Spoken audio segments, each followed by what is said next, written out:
Hello, and welcome to Form, a podcast that explores the artistry and architecture behind communication.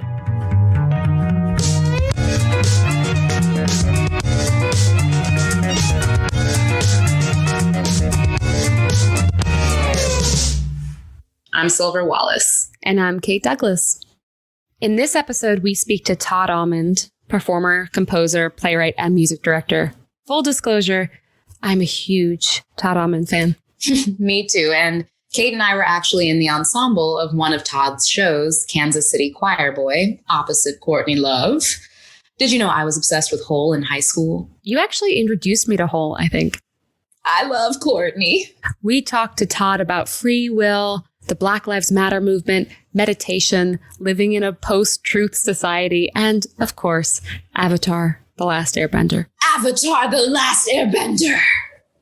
Here's one of our favorite moments from our conversation. So, Todd, what is a mystery about communication you would like to unlock? I think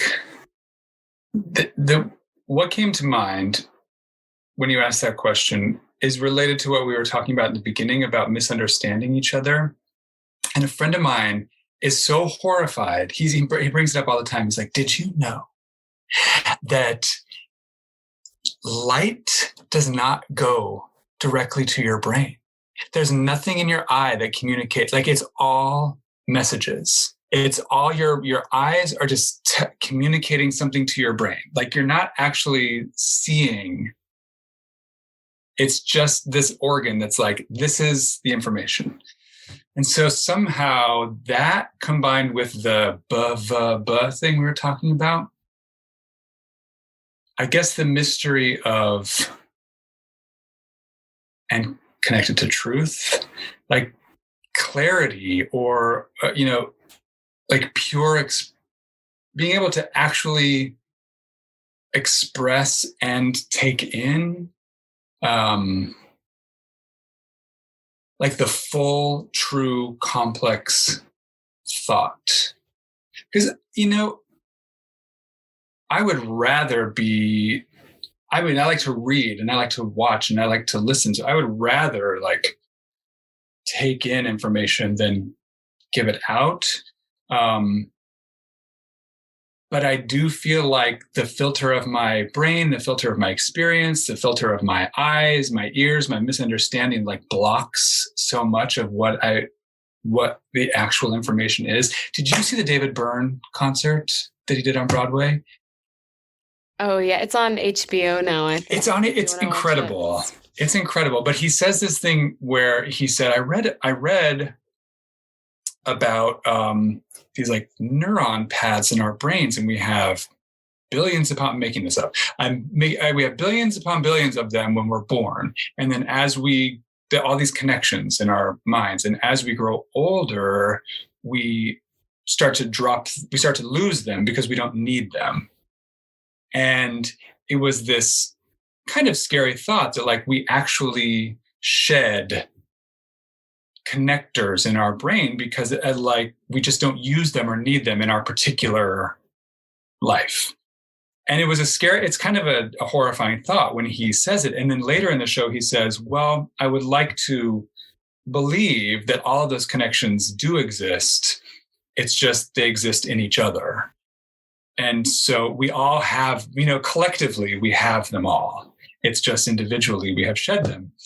And so there's something about the blocks and the shed connectors and the misunderstanding and the walls and the obstacles to actually fully taking in information.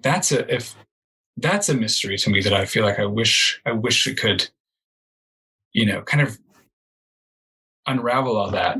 But then, I think of David Byrne, I feel like it's a beautiful invitation to like, well, that's why we need each other. That's why you can't live in isolation. That's why we actually are a society, and we are societal creatures because we actually need each other to have all of the information.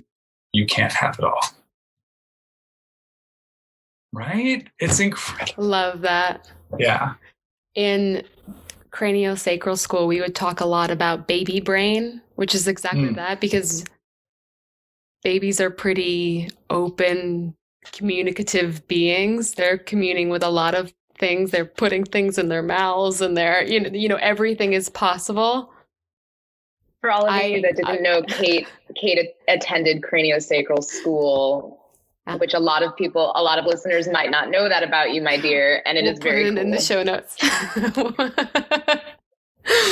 But that, I almost think of that as meditation is touching in on your baby brain, in which there's potential and possibility and a wider perceptual field, coupled with community and knowing that complex problems require diverse minds and a whole bunch of different people chiming in. I think that gives me a lot of hope today.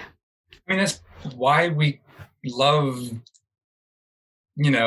listening to people's stories or going to the theater or reading a book. It's like we need. I always love that about, when I see a painting or something that I respond to. I don't have a great art education around art history, but I find myself responding to like certain works of art, and I think, oh, a great visual artist seems to be able to let you use her eyes for a moment, or let you just slip inside of her for a moment, like Frida Kahlo, and just be like, this is my experience, this is my view. And I think that's when I get my breath kind of taken away, and I think, I get for a moment to use like her connectors. That David Byrne thing blew me away. I think I saw that concert long ago, and I still think about it. Oh my God. Right. We spoke to another person, a writer, a fiction writer, a couple of weeks ago. And she shared similarly that she feels that when reading, that is actually the closest you can get to being inside of someone else's mind, because it's also sort of a meditation, and you are reading something, whether it be fiction or nonfiction. You are reading and thinking another person's thoughts, even though they are, crafted more or less. And so, that was so beautiful to me. And I love the comparison that you make of seeing through a painter, a visual artist's eyes, and how everything that we're talking about is not just to solve the complex problems of the universe, but also to learn how to more, what am I trying to say? To learn how to understand in a more wide way. Just being with. Yeah. We live in a reality where there's no, we've all we think this is the way to live, or this is the way to think, or this is the way to spend a day, or this is the way, but I don't know. We've just agreed on, we've just decided that it's not necessarily true. It's not true. It's not true at all. I love unravelers. I like people that are like, you know what? Everything you think is true. I'm just going to take that thread and just pull it apart. Please. I love that. That is Todd's favorite communicators are unravelers. We'll call them unravelers. I love that. Please, unravel me. I can't read or experience too many unravelers at once, because then I have to go spend time with my cat or something. Because then you're just a pile of yarn. then I'm nothing. And then I have to just pet my cat for hours and then reset. Todd Almond is a performer, writer, and music director. Most recently, he was seen on Broadway in Girl from the North Country. He has written several works for the Public Theater's Public Works, and his other original musicals include Kansas City Choir Boy, in which he starred alongside rock icon Courtney Love, and Girlfriend, based on Matthew Sweet's album of the same name. Thank you for listening in. I'm Kate Douglas. And I'm Silver Wallace. Check out our Patreon for more content at patreon.com/formapodcast. This episode was mixed and produced by me, Kate Douglas. Theme song is by the amazing Warp Trio. Follow us on social @Form Podcast.